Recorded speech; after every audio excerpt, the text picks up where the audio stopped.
Welcome to another episode of Brave TV. I'm Jennifer Marshall, co-founder and executive director of This Is My Brave, and we're so glad you're here. This is episode 7, season 1 of Brave TV. We'd first like to thank the Alkermes Inspiration Grant COVID-19 Relief Fund for sponsoring this season as we continue to explore how COVID-19 and current affairs are impacting our mental health. In this episode, we have some friends of ours from Our Minds Matter, formerly the Josh Anderson Foundation, to talk about their mission of how students across the country can get involved in the mental health movement. Today's guests include Lauren Anderson, Laura Levitt, Diane Ross, Jimmy Lee, and Zoree Jones. I'm excited to have this conversation with them and get their input on teen mental health in light of the COVID-19 pandemic. So let's jump in and get started. Thank you all so much for taking time out to be with us here today for Brave TV. I would love to go around and get intros from everybody. So Lauren, will you kick us off? Sure. So hi, Jen. Thanks for having us. I am Lauren Anderson, Executive Director of Our Minds Matter, formerly known as Josh Anderson Foundation. Hi, my name's Laura Beth, excited to be with This Is My Brave today, and I am the program manager for Our Minds Matter. Hi, my name is Diane Ross, and I'm a school psychologist at Fairfax County Public Schools, and I'm also a co-sponsor for one of the Our Minds Matter clubs. Zoree? Hi there, super excited to be here. My name is Zoree. I've been an Our Minds Matter club leader in high school. And then this past summer, I also worked as an intern, and I'm a rising freshman at Harvard. Hi everyone, my name is Jimmy, and I'm going to be a senior at Annandale High School this fall. And this past summer, I was lucky to be an intern for Our Minds Matter. Awesome. Well, again, I'm so grateful to you all for being here for this important conversation about teen mental health and how teens across the country are getting involved in the conversation and really making a difference in their schools and communities.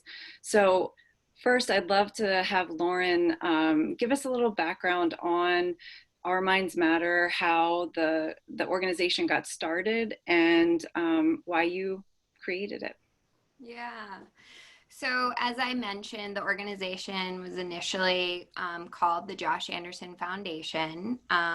Josh Anderson is my brother's name, and he died by suicide when he was 17 and a junior in high school.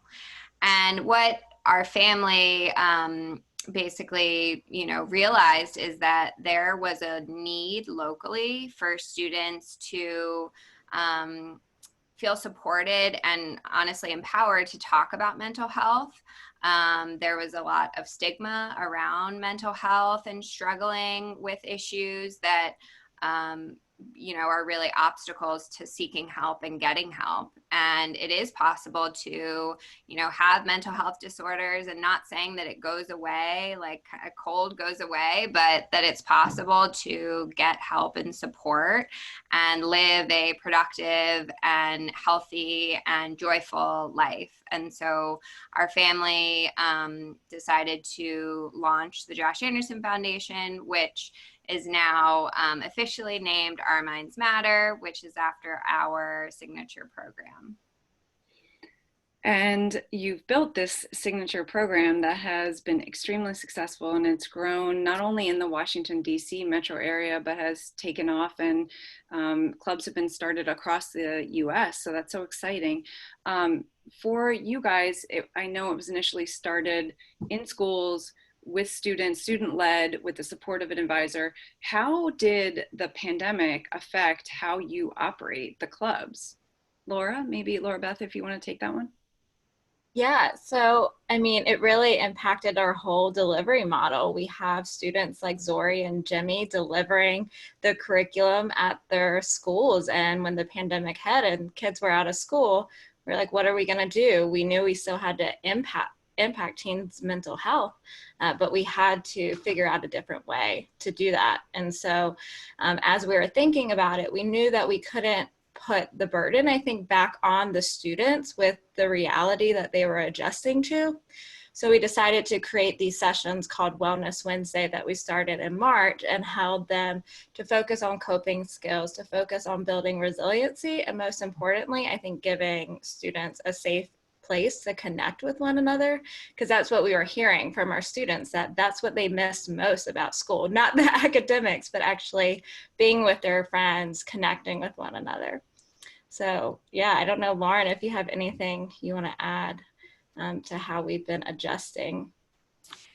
No, I mean, I think I would just say too that inherently in the program is a lot of the activities and the things that the students are collaborating on, even when they were in, the 4 school walls, was very conversational. So it's about, talking about issues related to mental health, not only sort of being open about struggles, but also the positive aspects of what can we do for our self-care. And that's something that anyone that has mental health, which we all do, can improve our self-care. And so because so much of our activities and what we're about is just opening up the conversation, that really can translate to a virtual space and to, Zoom meetings and so forth. And as teens are already so tech savvy and can easily jump on Zoom and other platforms. And so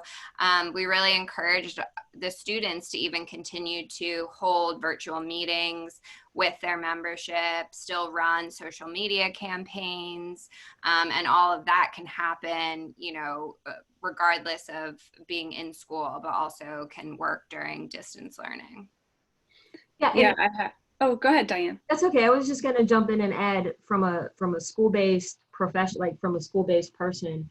You made it seem so effortless. Like you all didn't skip a beat, really. It was like the pandemic hit, school shut down, and before I knew it, they were having virtual meetings and Wellness Wednesdays, and I was really impressed with how quickly that you all really facilitated that, and just sort of not being super tech savvy. And had joined one of those meetings, I was super impressed with just how seamless it was. And it's still, to me, being a co-sponsor and seeing how it is in person, it still felt like it met the same goal, right? Students were still engaged and they were still communicating and sharing. And I really felt, even though it was virtual, it was still really meaningful.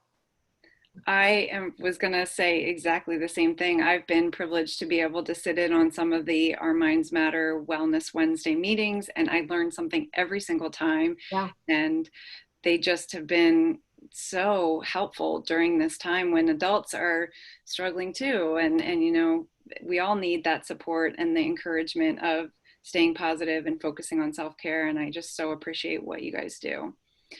And my next question was about, too, the meetings being open to all. You do encourage teens across the country who are interested in learning more about Our Minds Matter to join in the virtual meetings, and they can, follow along on social media and join in, request to join in. How has that been going in terms of building that engagement with the clubs across the country? Yeah, I can jump in. So I think it's really just shown us that geography and kind of location doesn't matter as much. We have always wanted this program to be open to schools across the nation, across the world, honestly. And so that's always been the case. That said, our program staff, and we're located here in the DC area. So we were providing more kind of on the ground support to our local schools that, our schools elsewhere kind of didn't have that same support. Now we're kind of able to provide the same support across the board to schools since everything is virtual. And so I think that that's allowed our program aspects to be a lot more accessible. We've had students joining in the Wellness Wednesdays from India, where they're like 10 hours ahead. And so it's been really cool just to see how, kind of transitioning to a virtual space has really allowed more students from all over to be able to access the program components. That's so exciting because we all know how important it is for students to learn about mental health. And I know from This Is My Brave side, when we launched our high school program last fall, we did do some focus groups and the kids were saying, we have, health class, but we don't learn enough about mental health. And they were craving that extra information. And so what you offer is just so needed. And Laura Beth, what would you say kids need to know who are interested in Our Minds Matter, who might be thinking ahead to the start of school and wanting to bring this to their school? What can you share with them about getting a club started for their area?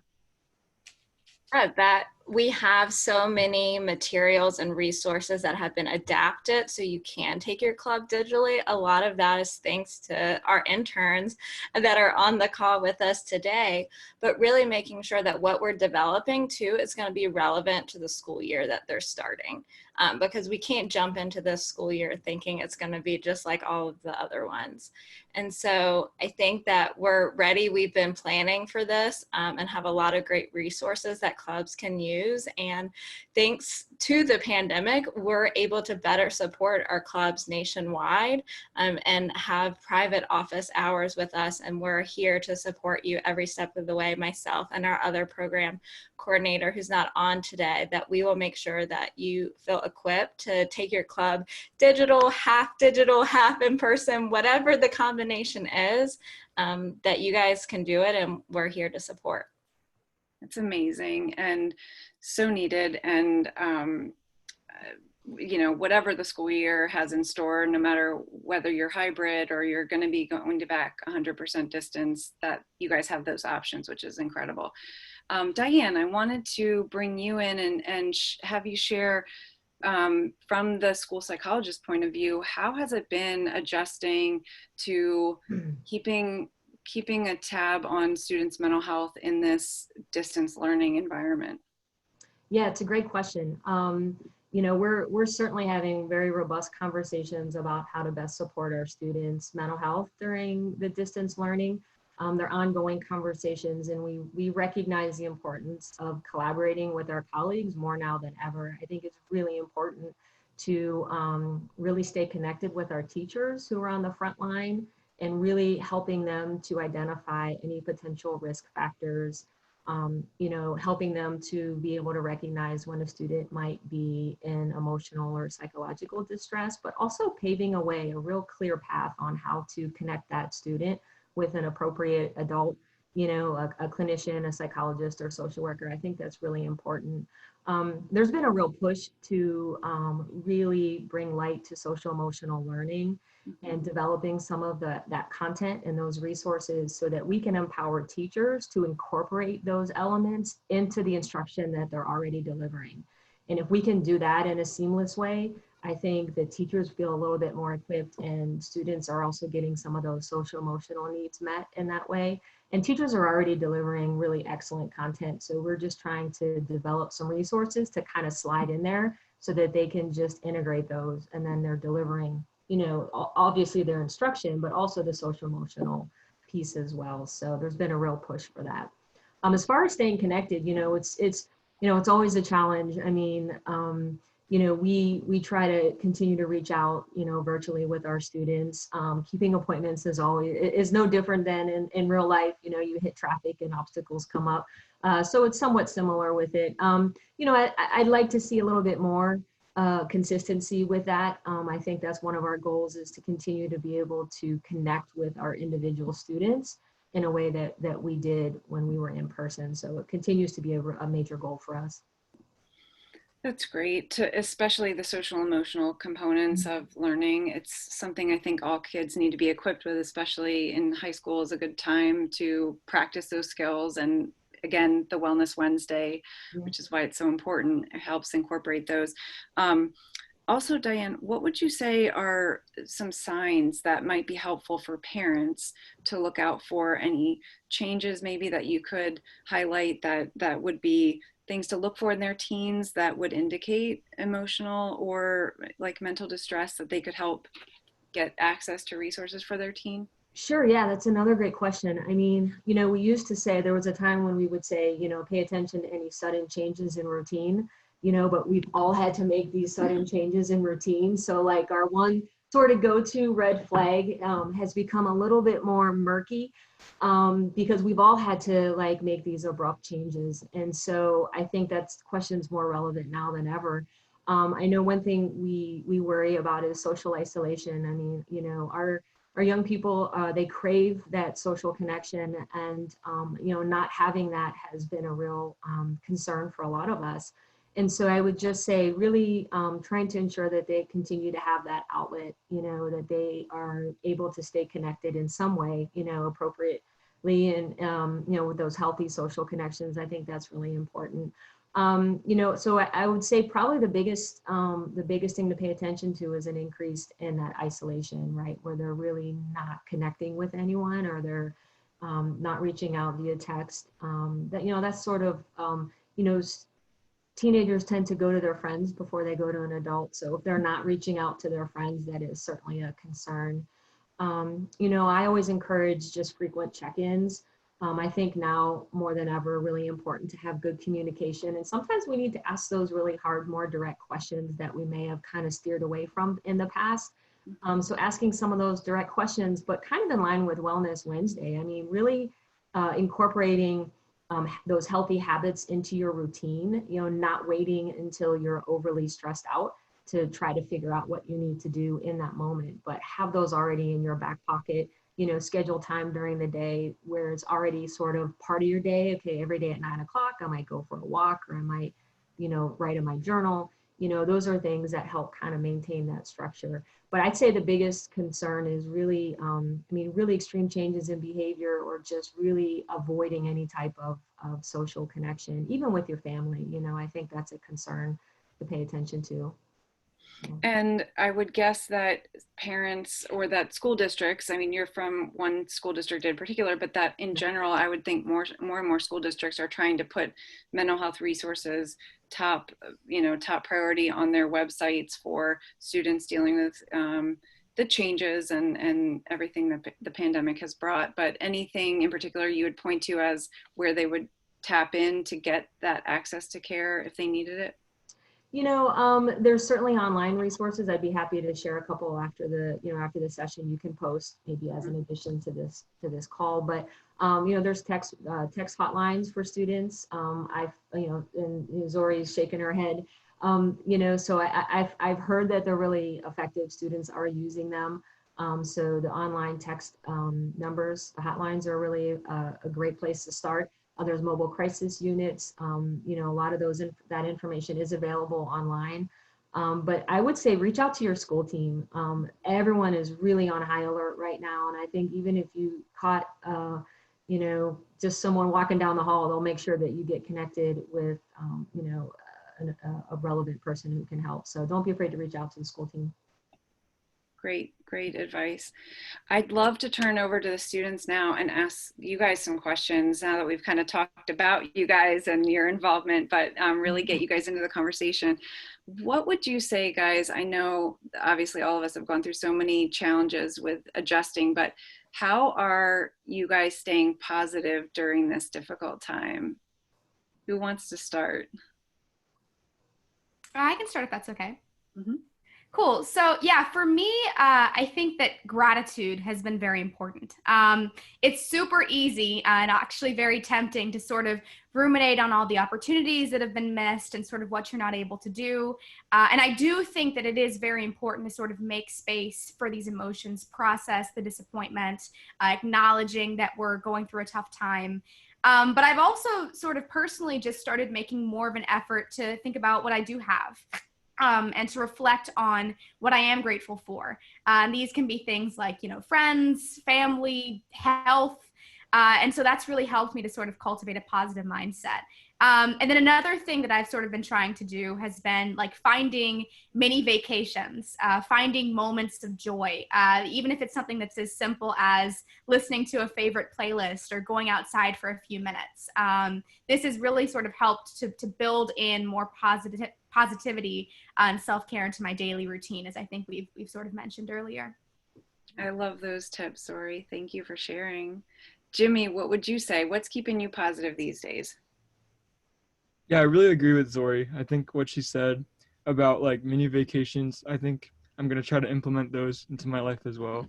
But I'm gonna be real, it's been really difficult to I just want to be candid with everyone. It's been hard to be positive because of how uncertain everything is.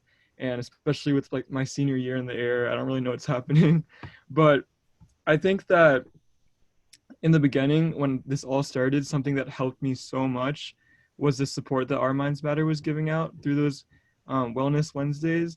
And like, I don't think I've expressed it before, but having that like hour or so of time with talking about mental health, talking about things to help me understand myself better, it helped me in ways that I can't even describe. It was the best part of my week. And I'm just like so grateful that Our Minds Matter offered those services.